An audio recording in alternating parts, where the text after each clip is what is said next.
Hello everyone, welcome to Gulshan academy. और आज इस वीडियो में हम जो डिस्कस करेंगे वो करेंगे 23 फरवरी में जो एग्ज़ाम हुआ है उसमें क्या क्या क्वेश्चंस पूछे गए हैं, किस किस टॉपिक से क्वेश्चन पूछे गए हैं वो हम आज डिस्कस करेंगे और विश्लेषण करेंगे हर एक क्वेश्चन का, और किस तरह के क्वेश्चंस आगे एग्ज़ाम में पूछे जा सकते हैं उस टॉपिक से रिलेटेड वो हम डिस्कस करेंगे। पिछली बार भी जो है मैंने एनालिसिस का वीडियो बनाया था और काफ़ी हेल्पफुल रहा था वो। तो जिन जिन स्टूडेंट्स का एग्ज़ाम बाद में है, ठीक है, सेकेंड फेज़ में है या फिर थर्ड फेज़ में है, तो उन स्टूडेंट्स के लिए वीडियो काफ़ी इंपॉर्टेंट है, क्योंकि सबको पता है कि टॉपिक एक होता है और उसी से रिपीट करके क्वेश्चंस को पूछे जाते हैं। ठीक है, तो इसलिए मैंने टॉपिक्स जो है जहाँ जहाँ से आज क्वेश्चन पूछे गए हैं वो टॉपिक मैंने ले लिए हैं, और कौन से क्वेश्चंस आगे पूछे जा सकते हैं वो हम आज वीडियो में डिस्कस करेंगे। वीडियो पसंद आ रही हो तो लाइक ज़रूर कर देना, चैनल को सब्सक्राइब नहीं किया तो ज़रूर कर लेना, ताकि जब जब हम वीडियोज़ डालें आपको नोटिफिकेशन जो है मिलता रहे। ठीक है, तो चलिए शुरू करते हैं आज की वीडियो। तो आज जो एग्ज़ाम में पूछा गया उसमें रिसर्च के क्वेश्चन, ठीक है, इन्वायरमेंट के क्वेश्चंस और कम्युनिकेशंस के क्वेश्चन जो है वो ज़्यादा देखे गए हैं।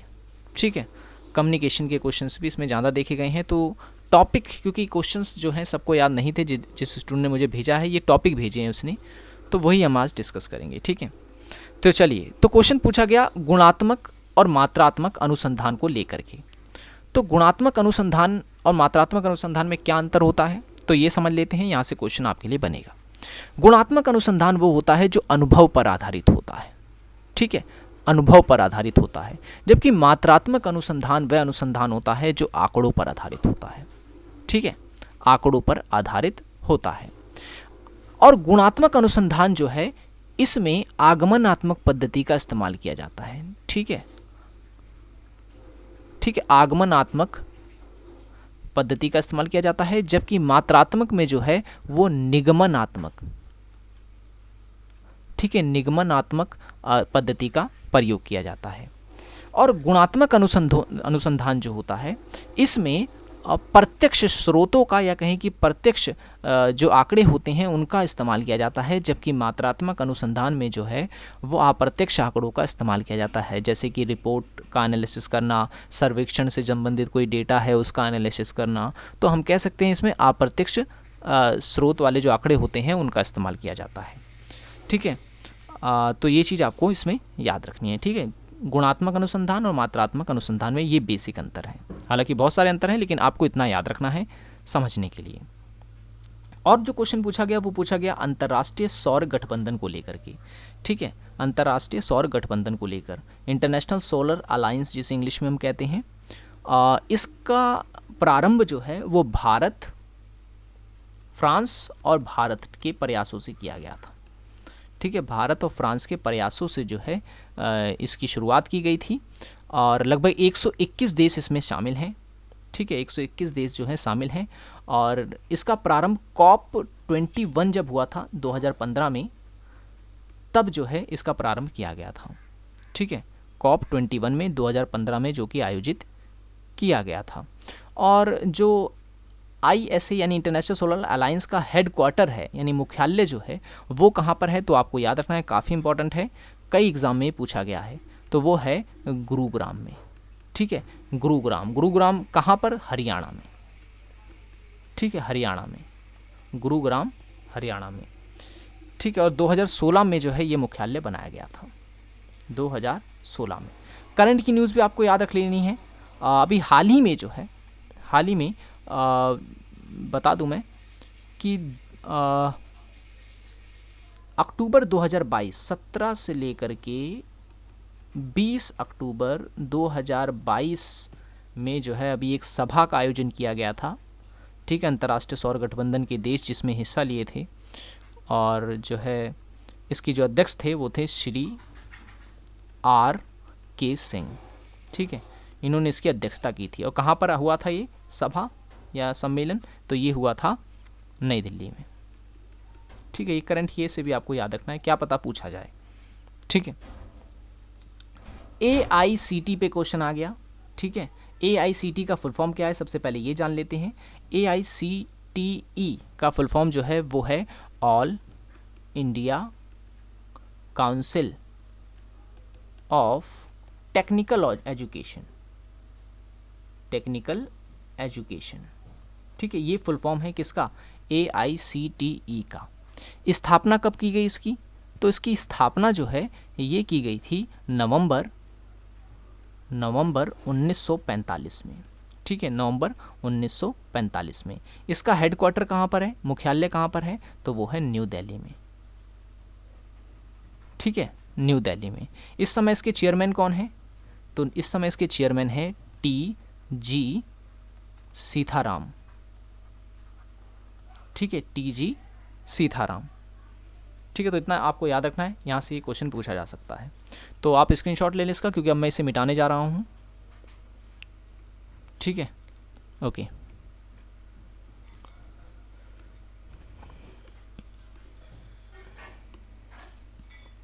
चलिए अब बात करते हैं GER यानी कि सकल नामांकन अनुपात, इंग्लिश में जिसे हम कहते हैं ग्रॉस इनरोलमेंट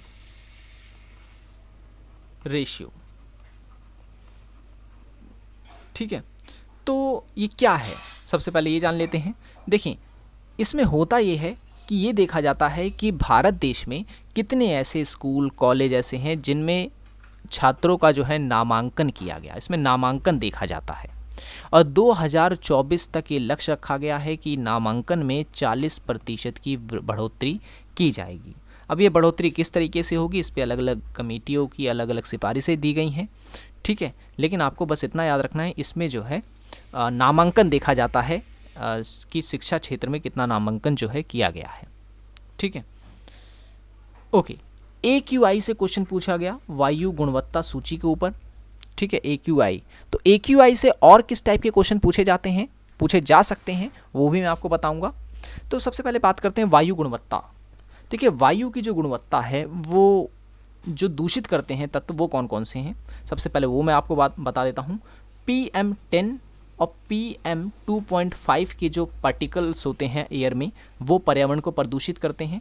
यहाँ पर PM का मतलब है पार्टिकुलेट मैटर। ठीक है, पार्टिकुलेट मैटर। और गैसें हैं कुछ जैसे कि नाइट्रोजन डाइऑक्साइड। ठीक है, और उसके बाद कार्बन मोनोऑक्साइड।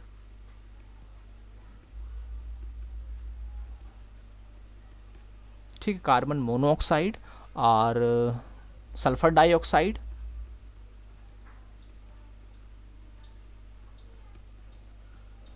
सल्फर डाइऑक्साइड और ओजोन, शीशा, लेड भी हो सकता है इसमें।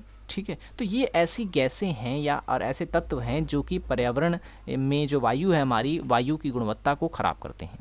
ठीक है, अब किस क्षेत्र की वायु जो है कितना खराब हुई है कितना नहीं, इसके लिए जो है कुछ मानक बनाए गए हैं। किसके द्वारा, CPCB द्वारा, यानी कि सेंट्रल पॉल्यूशन कंट्रोल बोर्ड। ठीक है ना, याद रखना आपको, CPCB की full form central pollution control board के द्वारा जो है सन 2014 में 6 मानक तय किए गए थे।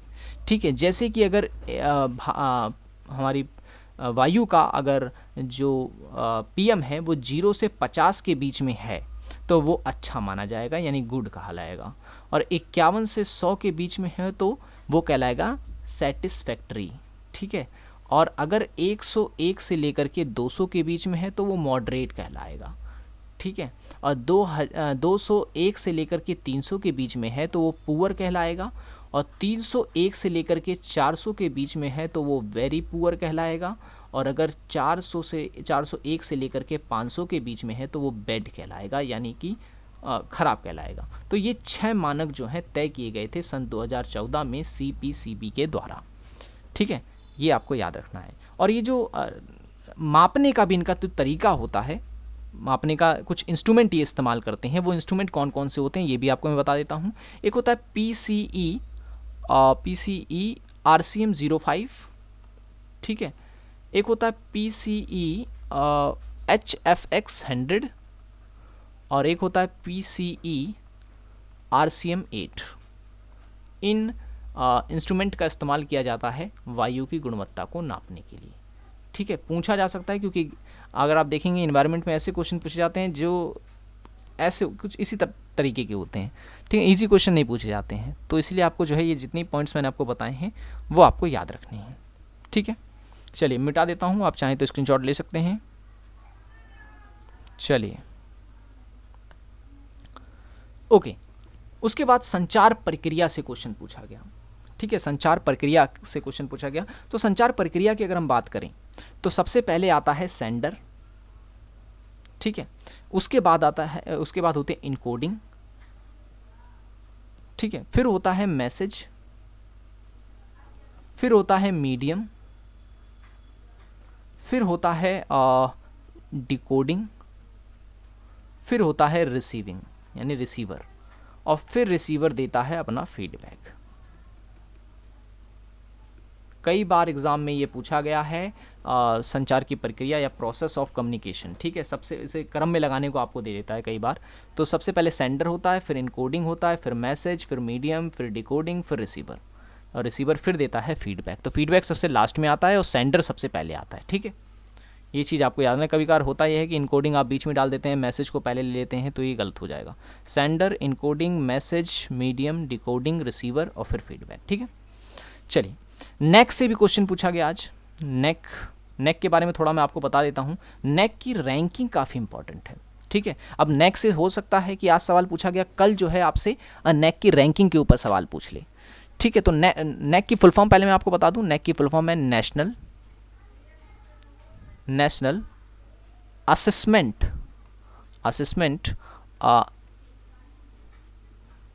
एक्रीडिटेशन काउंसिल, ठीक है, नेशनल असेसमेंट एक्रीडिटेशन काउंसिल, ये नेक की फुल फॉर्म है।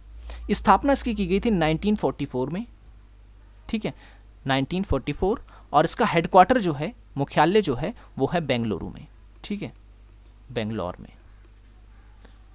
और इसका काम क्या है नेक का काम ये है कि ये जो उच्च शिक्षा संस्थान है, ठीक है, उनका आकलन